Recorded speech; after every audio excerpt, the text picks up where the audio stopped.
CM ಪತ್ನಿ ಕೇಳಿದ್ದು 13 site, ಖಾತೆ ಮಾಡಿಕೊಟ್ಟಿದ್ದು 14 ಸೈಟ್. ಸಿಎಂ ಪತ್ನಿ ಪಾರ್ವತಿ ಹೆಸರಲ್ಲಿ ಅರ್ಜಿ ಹಾಕಿರೋದು 13 ಸೈಟ್ಗಾಗಿ. ನಮ್ಮ 13 ಸೈಟ್ ಖಾತೆ ನೋಂದಣಿ ಮಾಡಿಕೊಡುವಂತೆ ಅರ್ಜಿ 13/1/2022ರಂದು ಕ್ರಯಪತ್ರ ನೋಂದಣಿ ಮಾಡಿಸಲಾಗಿರುತ್ತೆ. ಇದನ್ನು ಖಾತೆ ಮಾಡಿಕೊಡಿ ಅಂತ ಸಿಎಂ ಪತ್ನಿಯವರು ಅರ್ಜಿಯನ್ನು ಹಾಕಿರ್ತಾರೆ. ಪಾರ್ವತಿ ಹೆಸರಿನಲ್ಲಿ ಅರ್ಜಿ ಹಾಕಿದ್ದಂತಹ SD ದಿನೇಶ್ ಕುಮಾರ್ ಅವರು ಸಿಎಂ ಆಪ್ತ ಸಹಾಯಕ SD Dinesh Kumar alias CT Kumar ಅವರು ಪಾರ್ವತಿ ಹೆಸರಿನಲ್ಲಿ ಅರ್ಜಿಯನ್ನು ಹಾಕಿದರು. ಖಾತೆಗೆ ಪಾರ್ವತಿ ಹೆಸರಿನಲ್ಲಿ ಅರ್ಜಿ ನೀಡಿ ಕುಮಾರ್ ಅವರು ಸಹಿ ಮಾಡಿದ್ದಾರೆ. ಅರ್ಜಿಯಲ್ಲೂ ಕೂಡ 13 ನಿವೇಶನ ಸಂಖ್ಯೆ ನಮೂದಿಸಿ ಮನವಿ ಪತ್ರವನ್ನು ಸಲ್ಲಿಸಲಾಗಿದೆ.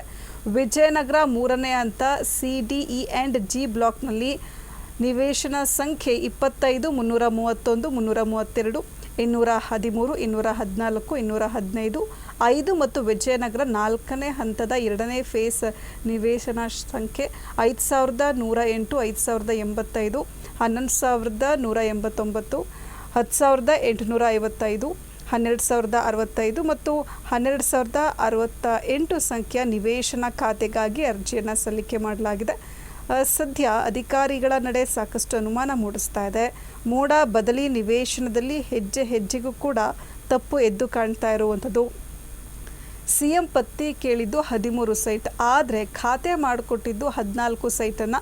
ಸಿಎಂ ಸಿದ್ದರಾಮಯ್ಯನವರ ಪತ್ನಿ ಪಾರ್ವತಿ ಹೆಸರಿನಲ್ಲಿ ಅರ್ಜಿ ಹಾಕಿರೋದು 13 ಸೈಟ್ಗಾಗಿ. ನಮ್ಮ 13 ಸೈಟ್ ಖಾತೆ ನೋಂದಣಿ ಮಾಡಿಕೊಡುವಂತೆ ಅರ್ಜಿಯನ್ನು ಸಲ್ಲಿಕೆ ಮಾಡಲಾಗಿದೆ. 13/1/2022ರಂದು ಕ್ರಯಪತ್ರ ನೋಂದಣಿ ಮಾಡಿಸಿರಲಾಗಿರುತ್ತೆ. ಇದನ್ನು ಖಾತೆ ಮಾಡಿಕೊಡಿ ಅಂತ ಸಿಎಂ ಪತ್ನಿ ಅರ್ಜಿಯನ್ನು ಹಾಕಿದರು. ಪಾರ್ವತಿ ಹೆಸರಲ್ಲಿ ಅರ್ಜಿ ಹಾಕಿದ್ದ ಸಿಎಂ ಆಪ್ತ ಸಹಾಯಕ SD Dinesh Kumar alias CT Kumar ಅವರು ಖಾತೆಗೆ ಪಾರ್ವತಿ ಹೆಸರಲ್ಲಿ ಅರ್ಜಿ ನೀಡಿ ಅಂತ ಕುಮಾರ್ ಅವರು ಸಹಿ ಮಾಡಿದ್ದಾರೆ. ಅರ್ಜಿಯಲ್ಲೂ ಕೂಡ 13 ನಿವೇಶನ ಸಂಖ್ಯೆ ನಮೂದಿಸಿ ಮನವಿ ಪತ್ರವನ್ನು ಸಲ್ಲಿಸಿದರು. ವಿಜಯನಗರ 3ನೇ ಹಂತ CDE and G ಬ್ಲಾಕ್ನಲ್ಲಿ ಸಂಖ್ಯೆ 25, 331, 332, 213, 214, 215, 5 ಮತ್ತು ವಿಜಯನಗರ 4ನೇ ಹಂತ 2ನೇ ಫೇಸ್ ನಿವೇಶನ ಸಂಖ್ಯೆ 5108, 5085, 11189, 10855, 12065 ಮತ್ತು 12068 ಸಂಖ್ಯೆಯ ನಿವೇಶನ ಖಾತೆಗಾಗಿ ಅರ್ಜಿಯನ್ನು ಸಲ್ಲಿಕೆ ಮಾಡಲಾಗಿದೆ.